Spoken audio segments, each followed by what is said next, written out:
ketdi. Start berildi uchrashuvga. To'p bilan Paxtakor futbolchilari ilk Bashar Esan uchrashuv davomida ikkinchi marta burchak zarbasini o'sha qanotdan amalga oshiradi. Yana bitta burchak zarbasi bu qanotdan. Umumiy 3 ta yaxshi imkoniyat. Zarba himoyachi chiziqdan qaytardi. Yana bitta zarba bunisi yuqoridan o'tib ketyapti. Paxtakor super imkoniyatga ega bo'ldi.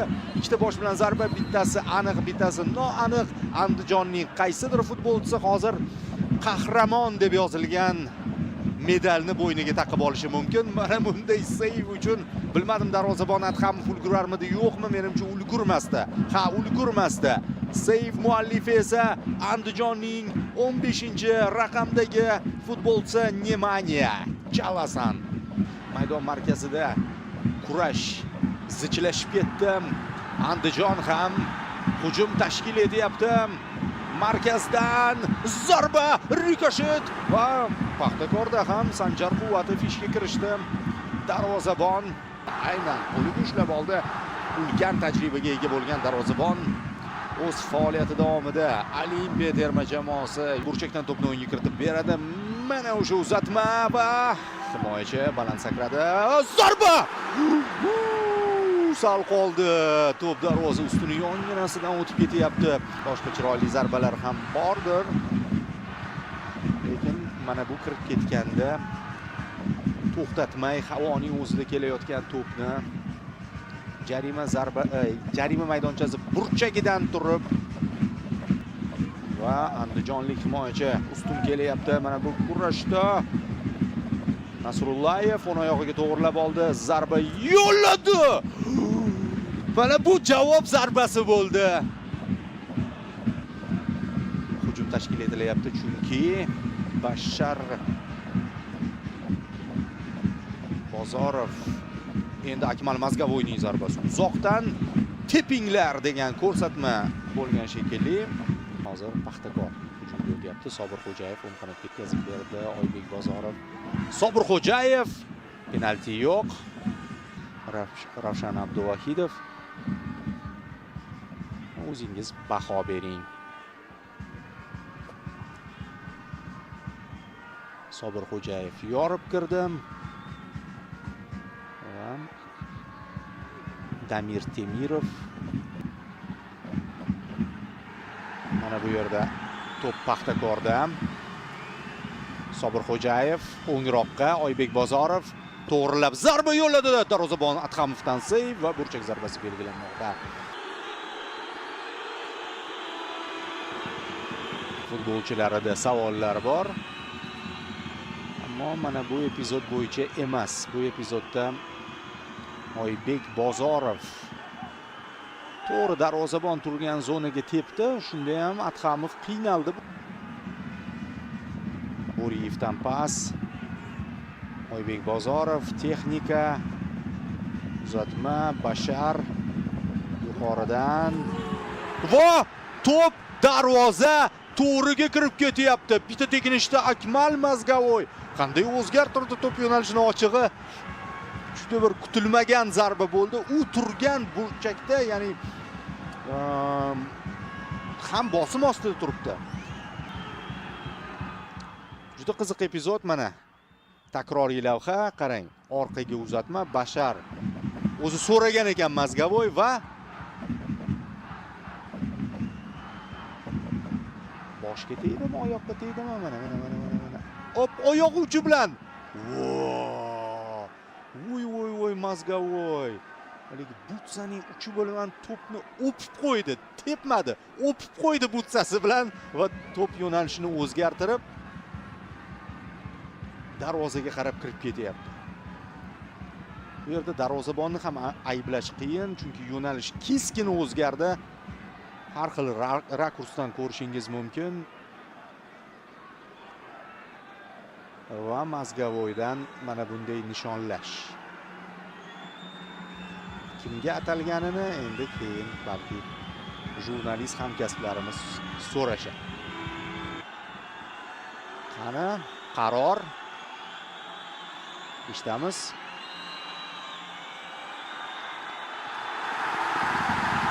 O'yindan tashqari holat ekan. Mana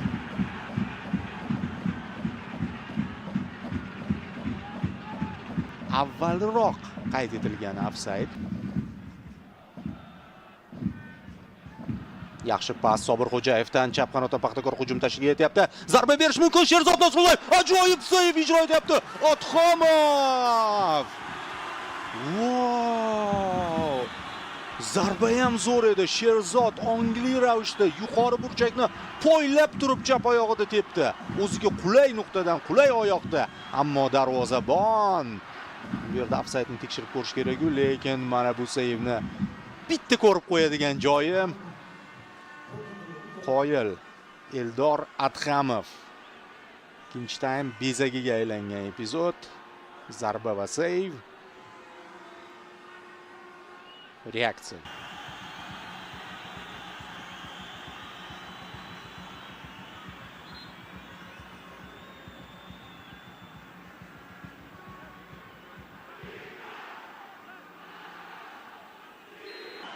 Ammo o'yin davom ettirilyapti. Dastlab Andijon to'xtatmadi o'yinni, keyin Paxtakor ham tabiiyki davom etyapti va yaxshi imkoniyat. Doston Hamdamovning zarbosi.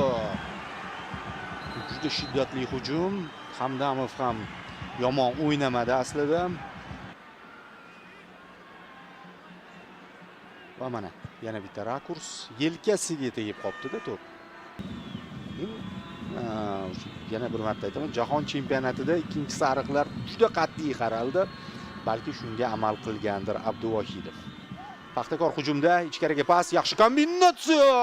Zarba berishga imkon qoldirishmadi. Himoyachilar ofsayd bo'lgan ekan, bo'ldi.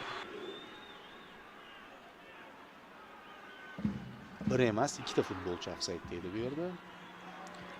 Abdumajidov. Va mana bu yerda xatoga yo'l qo'y. Mana bu esa qizil kartochka bo'lishi mumkin. Ha, so'nggi umid fola ketdi. Ongli ravishda o'zidan qochib ketayotgan va birga bir chiqib ketayotgan hujumchini ushlab qolgani uchun Nemanya Chalasan chetlatildi. O'zi ham bilib turibdi. Yaxshi o'ynayotgan edi, ko'p vaziyatda qutqardi Andijonni, ammo mana bu xatosini yopishi kerak edi. Mana bu xatosini to'g'rilamasa bo'lmasdi. Goldan ko'ra kartochkani tanladi. Nega? U ham bari tajribalida, qarang. 10 daqiqacha vaqt qolyapti uchrashuv tugashiga. Andijon himoyani ushlab berishi mumkin 10 daqiqa, lekin gol urganda Paxtakor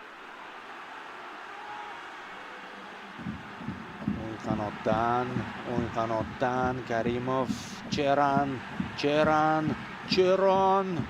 tortdi yoniga bir necha futbolchini, yaxshi pas berdi. 10 kishi bo'lib qolgan Andijon. Paxtakor standart, Dostonbek Hamdamov rikoshet holatida sal qoldi to'p kirib ketishiga. Foydalana olmayapti hozircha. Futbolchilar sonidagi ustunlikdan foydalanishga bermayapti Andijon. Va mana bu yerda to'qnashuv Abdumajidov va Buaki. Buakiga Tahsin bu yerga keldi va tushuntiryapti bunday qo'pol. Qizil, mana 9 kishi bo'lib qoldi Andijon. Yana kimgadir qizil, Abdumajidov ham ketdi. Bu yog'i tartib qo'ldan chiqdi. U tushuntirayotganiga sabab yana ozgina vaqtdan yutmoqchi. Nima bo'lganini esa mana bu operatorimiz namoyish etadi. Mana tortishuv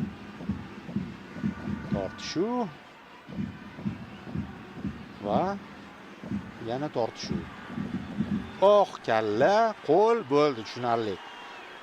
Referi 100% haq. Bittasi kalla qo'ydi, ikkinchisi shapaloq tushirdi. Bu sizga yakka kurash maydoni emas. Va yaxshi imkoniyat Paxtakorda. Akmal Mazgavoyning zarbasi rikoshet holatida to'p maydon tashqarisiga chiqib ketyapti. Bunaqa o'yinda 1 ochko ham Andijon uchun oltinga teng bo'ldi.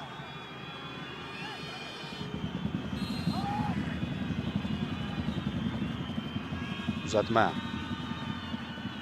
zarba beradigan futbolchi topilmadi. Mana bu yerda birinchi to'p kimga? Andijonga kelib tushyapti. Va bo'ldi. Uchrashuv tugadi. 0-0. Shuncha emotsiya, shuncha asablar. Borini berishdi futbolchilar. To'g'ri gol ko'rmadik. To'qnashuvlarga boy, bahs munozaraga boy, jangovar durang bo'ldi bu.